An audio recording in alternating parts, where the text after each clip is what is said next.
తాకట్లో ఉన్న మీ బంగారాన్ని విడిపించి ఆ రోజు ఆన్లైన్ రేటుకి కొంటాం. Sharma gold company. నమస్కారం, వెల్కమ్ టు సుమన్ టీవీ. నేను గీతాంజలి. జూన్ 21వ తారీఖున బహుళ ఏకాదశి అండి. ఈ ఏకాదశి చాలా ప్రత్యేకం అంటారు. ప్రత్యేకించి అనారోగ్యాలతో ఉన్న వాళ్ళకి చక్కటి ఫలితాలను అందిస్తుంది, ఆ అనారోగ్యాల నుంచి బయటపడేస్తుంది అని చెబుతూ ఉంటారు. అసలు ఏమిటి ఇంకా ప్రత్యేకత, ఎలాంటి నియమాలు పాటించాలి తెలుసుకుందాం. వివరించేందుకు ప్రస్తుతం మనతో పాటు ఉన్నారు ప్రముఖ జ్యోతిష్యులు బ్రహ్మశ్రీ నందిభట్ల శ్రీహరి శర్మ గురుగారు. వారితో మాట్లాడదాం. గురుగారు నమస్కారం అండి. వాగర్థావివ సంపృక్తౌ వాగర్థ ప్రతిపత్తయే జగతః పితరౌ వందే పార్వతీ పరమేశ్వరౌ. ఆదిత్యాయ చ సోమాయ మంగళాయ బుధాయ చ గురుశుక్ర శనిభ్యశ్చ రాహవే కేతవే నమః. శృంగేరి జగద్గురు పీఠాధిపతులకి, కంచి పీఠాధిపతులకి నమస్కారములు తెలియజేసుకుంటూ కార్యక్రమాన్ని ప్రారంభిద్దాం. ప్రతి మాసంలో వచ్చే 2 ఏకాదశులు చాలా ప్రత్యేకంగా చెబుతూ ఉంటాం. అయితే ఈ జ్యేష్ఠ మాసంలో వచ్చే ఈ బహుళ ఏకాదశి విశిష్టత తెలియచేయండి గురుగారు. ముందుగా మనకు ఈ ఏకాదశుల గురించి బహుళ ప్రాచుర్యంలోకి వచ్చింది మాత్రం ఈ యుధిష్ఠిర కృష్ణ సంవాదం. అంటే ధర్మరాజు కృష్ణుడి యొక్క సంవాదం. ఎందుకంటే ఈ వనవాసానికి వెళ్ళిన తర్వాతనమ్మా సమయం ఏది ప్రజాపాలన ఉండదు, వృధా సమయంగా ఉంటుంది, ఖాళీ సమయం ఎక్కువగా ఉంటుంది. కాబట్టి ఈ పాండవులు ఎక్కువగా ఏం చేశారంటే ధర్మ ఆచరణ ఏంటి, ఏమేం రోజులు మహత్యం, ఏమేంటివి గొప్పవి అని కృష్ణుడు వచ్చినప్పుడల్లా ఆ సమస్యలన్నీ కూడాను అడగడం, ఆ సమస్యలకి పరిష్కారం, ఆ జ్ఞానము, ధర్మ జ్ఞానం అనేటువంటిది చేశాడు ధర్మరాజు. మనకు అక్కడి నుంచి తెలుసు. అందులోనే భాగంగా కృష్ణుని అడుగుతాడు పాండురాజు సంబంధించినటువంటి ధర్మరాజు. ఏంటంటే ఈ అనేక ఏకాదశులు ఉన్నాయి కృష్ణ, కాబట్టి ఆరోగ్యవంతులుగా ఉండాలి అంటే ఏ ఏకాదశి రోజున పూజించాలి అని చెప్పి అడుగుతాడు. మనకు ఈ చెప్పినటువంటిది జ్యేష్ఠ శుద్ధ ఏకాదశి గురించి ఏమో నిర్జల ఏకాదశి. ఏ ఏకాదశి చేయకపోయినా అన్ని ఏకాదశులు చేసినటువంటి పుణ్య ఫలితం ఏ ఏకాదశి రోజున చేస్తే వస్తుందని అడిగాడు. మరి వెంబడే ఏ ఏకాదశి యొక్క వ్రతాన్ని ఆచరిస్తే అనారోగ్య సమస్యలు రూపుమాపబడతాయనంటే అప్పుడు చెబుతాడు కృష్ణుడు, జ్యేష్ఠ బహుళ ఏకాదశి యోగిన్యేకాదశి అని అంటారు. ఆ ఏకాదశిని ఆచరించమని చెప్పారు. ఇది సాక్షాత్తు మనకు శివపురాణంలో కూడా కనబడుతుంది. అంటే అలకాపురికి రాజు కుబేరుడు, అందరికీ తెలిసిందే, ధనానికి అధిపతి కుబేరుడు. ఈ కుబేరుడికి ఉన్నటువంటి గొప్పని ఏమంటే ప్రతిరోజు కూడాను బ్రహ్మకమల పుష్పాలతో ఈశ్వరుని అర్చిస్తాడు. ఈ బ్రహ్మకమల పుష్పాలు తీసుకురావడానికి ఒక పరిచారకుడు, సేవకుడిని పెట్టుకున్నాడు కుబేరుడు. హేమామి అనేటువంటి సేవకుడు. అతని పని ఏంటనంటే ఉదయాన్నే సూర్యోదయం కంటే ముందే లేచి మానస సరోవరం వెళ్ళి అక్కడ ఉన్నటువంటి బ్రహ్మకమలాలన్నీ తీసుకొని శివుడి పూజ కోసం కుబేరుడికి ఇవ్వడం. కుబేరుడు పూజ చేసేవాడు. ఇలా నిర్విఘ్నంగా కొనసాగుతుంది. ఒక రోజు ఆ పూలు అనేటువంటి రాలేదు. రాకపోయేసరికి కుబేరుడు ఏం చేస్తాడు, ఇక భటులను పిలిపించి ఈ రోజు రాలేదు, ఎక్కడ పోయాడు హేమామి, పట్టుకరా అతని వాళ్ళ ఇంటికి వెళ్ళి విచారించండి అనేది. ఇంటికి పోయేసరికి ఆ హేమామి అంటే హేమామికి విశాక్షి అనేటువంటి ఒక అందమైన భార్య ఉంది. సో ఏ రోజైతే రాలేదో ఆ భార్యతో శృంగారం చేస్తూ ఉన్నాడు. ఈ విషయం కుబేరుడికి తెలిపారు. అప్పుడు ఆగ్రహించి నీవు భూలోకంలో కుష్ఠరోగి వైపోయి నివసించుగాక అని చెప్పి శాపం ఇస్తాడు. భార్య వియోగం అయిపోవుగాక, కుష్ఠరోగం రావుగాక అని చెప్పి శపిచ్చేస్తాడు. అన్న తర్వాత ఆ శాపం వశాత్తు భార్యతో వియోగం, దాంపత్య దోషం కలుగుతుంది.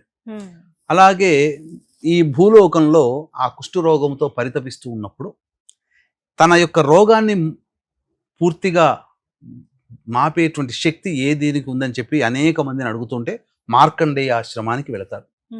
ఈ మార్కండేయ ఆశ్రమానికి వెళ్ళినప్పుడు మార్కండేయ మహర్షితో చెబితే అప్పుడు ఆయనంతా కూడా గమనించి, నాయన జ్యేష్ఠ మాసంలో బహుళ ఏకాదశి అనేటువంటిది వస్తుంది, ఆ విధంగా ఆ రోజున ఏకాదశి వ్రతాన్ని ఆచరించు, నీకున్నటువంటి సమస్య తీరుతుంది అని చెప్తాడు.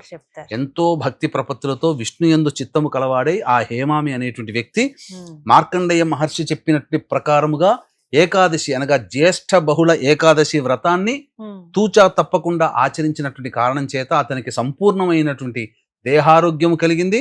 మళ్ళీ ఆ విష్ణు యొక్క అనుగ్రహంతో కుబేరుని ద్వారా మళ్ళీ అక్కడ మళ్ళీ సేవ చేయడం, మరియు భార్యని పొందడం అన్నీ జరిగిపోయాయి. జరిగిపోయాయి. అంటే ఈ యొక్క ఏకాదశి వ్రతాన్ని ఆచరించడం వల్ల కలిగేటువంటి ఉపయోగాలు ఏమిటంటే, అనారోగ్య సమస్యలతో వీక్షించేటువంటి సుమన్ టీవీ ప్రేక్షకులు కూడా గమనించాలి. అనారోగ్య సమస్యలతో ఎవరైతే బాధపడుతుంటారో, కుష్టు వ్యాధి అని అన్నప్పుడు దీర్ఘకాలికమైన వ్యాధి అని చెప్పవచ్చు. కాబట్టి దీన్ని ప్రామాణికంగా చేసుకుని అదొక్కటే కాకుండా దీర్ఘకాలికంగా బాధించేటువంటి షుగర్, బీపీ, థైరాయిడ్, తర్వాత liver problem, kidney problem, cancer problem, అలాగే నర సంబంధమైనటువంటివి, ఇలా అనేక రకాలైనటువంటి వాటితో ఉన్నటువంటి వాడికి ఏకాదశి వ్రతాన్ని గనక ఎవరైతే ఆచరిస్తారో వారికి ఆ విష్ణు యొక్క అనుగ్రహం వలన ఆ అనారోగ్య సమస్య రూపుమాపబడుతుంది, పూర్తి ఆరోగ్యవంతులవుతారు. మరియు విశేషం ఏంటంటే, దాంపత్య దోషాలతో బాధపడుతున్నటువంటి వాళ్ళకి దాంపత్యము మళ్ళీ సిద్ధిస్తుంది. ఇక్కడ ఈ యొక్క వృత్తాంతంలో అనారోగ్య సమస్యల నుంచి బయటపడ్డాడు, భార్యను కోల్పోయిన వాడు మళ్ళీ భార్యను పొందాడు. ఇంకొక విశేషం కూడా తెలియజేస్తానమ్మా. అద్భుతం, ఈ యొక్క ఏకాదశికి వచ్చినటువంటిది మహాద్భుతమైనటువంటి ఒక గొప్ప విషయం ఉంది. వీక్షించేటువంటి ప్రేక్షకులు కూడా గమనించాల్సిన అంశం ఏంటంటే, ఈ యొక్క మహత్తరమైనటువంటి యోగిని ఏకాదశి రోజున పుణ్యదినాన్ని పురస్కరించుకొని మీ జాతకరీత్యా కలుగు విద్య, వివాహ, ఉద్యోగ, దాంపత్య, అనారోగ్య సమస్యల నివారణకి, అలాగే మేష, మిథున, కర్కాటక, సింహ, కన్య, వృశ్చిక, ధనస్సు, కుంభ, మీన రాశుల్లో జన్మించినటువంటి వారికి శనిదోష పరిహారార్థమై సర్వదోష నివారణ పూజలు, హోమాలు అనేటువంటివి మీ గోత్ర నామాదులతో జరిపించి శక్తిపాతము చేయబడినటువంటి శంకరంగలి మాలని ఇవ్వడం జరుగుతుంది. అవకాశం ఉన్న వాళ్ళు ఈ కార్యక్రమం తదనంతరం కాంటాక్ట్ చేసి పూర్తి వివరాలు తెలుసుకోవచ్చు. సాయంకాలం 5 గంటలకి ఈ యొక్క కార్యక్రమం ప్రారంభమవుతుంది, గమనించగలరు. ఇక దీనికి ఉన్నటువంటి గొప్ప మహత్యం అని చెప్పాను కదమ్మా. ఈ యొక్క ఏకాదశికి ప్రధానంగా చెప్పబడింది అనారోగ్యం నుంచి బయటపడేటువంటి ఏకాదశి అని చెప్పి. మరి ఈ రోజు ఉన్నటువంటి నక్షత్రం ఏంటంటే అశ్విని నక్షత్రం. దేవ వైద్యులు, ప్రతి మనిషికి మనకు ఒక ఫ్యామిలీ డాక్టర్ ఉన్నట్టుగానే దేవతలకి వైద్యుడు ఎవరయ్యానంటే అశ్విని దేవతలు. ఆ అశ్విని దేవతలే అధిపతిగా ఆ రోజు ఉన్నటువంటి నక్షత్రం, పైగా శనివారం అయింది. శనివారం అంటే నవగ్రహాల్లో ఆయుఃకారకుడు, శనివారం కలిసి వచ్చింది. ఆ రోజు యోగిని ఏకాదశి అయింది, ఆ రోజు అశ్విని నక్షత్రం ఉంది. ఇంతకన్నా ఇంకేం కావాలమ్మా? 3 రకాలుగా కలిసి వచ్చినటువంటి సంపూర్ణమైనటువంటి మహత్తరమైన రోజున వీక్షించేటువంటి ప్రేక్షకులు ఎవ్వరు కూడా ఇటువంటి అవకాశాన్ని వదలకండి.